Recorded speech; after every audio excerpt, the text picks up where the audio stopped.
Our regular carpentry skills also can help us to do some really entertaining and decorating pieces for our house or any other place. That's the case with this wallboard art that we have over here. So we start by painting a lot of these small pieces that you see here individually, and I'll go over in a moment. But also just cutting pieces in different random patterns. What we're gonna do is we're gonna use some really good wood glue, and we're gonna spread it on a board of the size that you decide to work with. Now the idea with this is to have these pieces as well attached to each other as possible. And how you see, we are cutting just pieces randomly over here, and different sizes. We just took a chunk of different colors and we cut them in different um, lengths, so you can just have a random kind of cool looking pattern. Now after you spread the glue really well, make sure that you don't over apply glue. So that's why we kind of just put it around with spreading around with a piece of wood, so it's nice and even.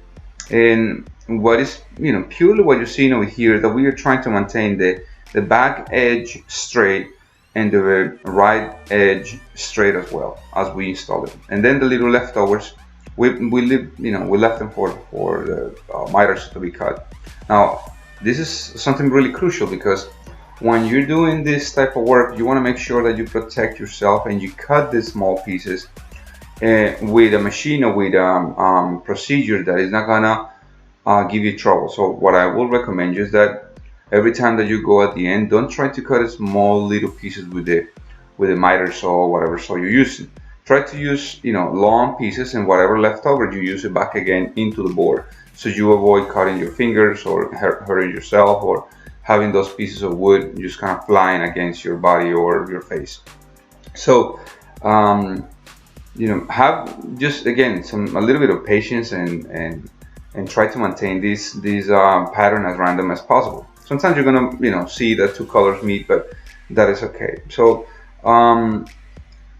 start with small pieces, start with big pieces, and from time to time, what I will recommend is to get a clamp. And actually, what you're gonna see later on is we actually put a small, a piece of 2x4 and a clamp, and we kind of clamp the pieces of wood, because little by little with humidity or whatever, the wood tends to curve, and naturally they will just kind of curve a little bit. So in this case, my son is helping me to build this beautiful piece, and so it's a fun thing to do. You can have all your family involved, you can have your little ones involved, or your spouse or partner involved. So again, make sure that whenever you're building this piece of decoration, you're not going to run out of pieces of wood. So you see that here are literally hundreds of little pieces that you're using, but you can also use wider pieces. Instead of making it so small and so compact, or so attached to each other, try to make it with with bigger boards. Now what I recommend you, and that intentionally what I did here, is that I cut them in a ½ inch thick, and the reason is that when they are 3/4 or 1 inch thick, they're extremely heavy.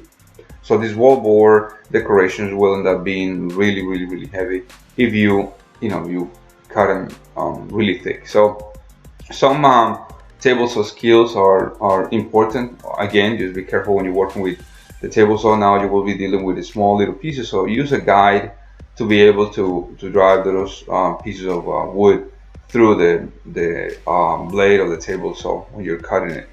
So there are different possibilities. Obviously, if you don't have that many tools, you can actually buy the little strips of wood already small. They will be a little more expensive, but in this case, what I'm trying to do is actually reclaim some wood, or upcycle some wood that was considered otherwise lost to just debris.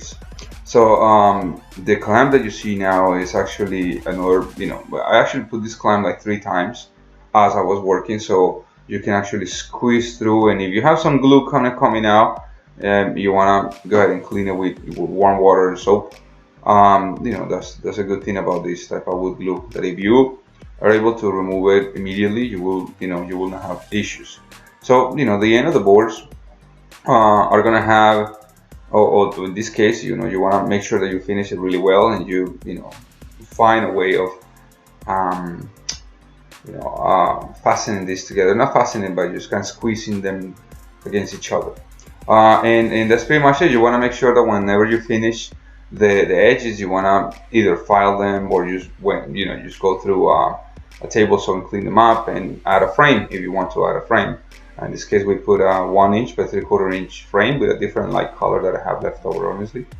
So that's it. I hope this video will help you to have some sort of ideas of how you can actually turn all those pieces of wood into something really great. Don't forget to comment, like, and share with your friends. Okay, I'll see you in the next one. Thank you so much. Bye bye.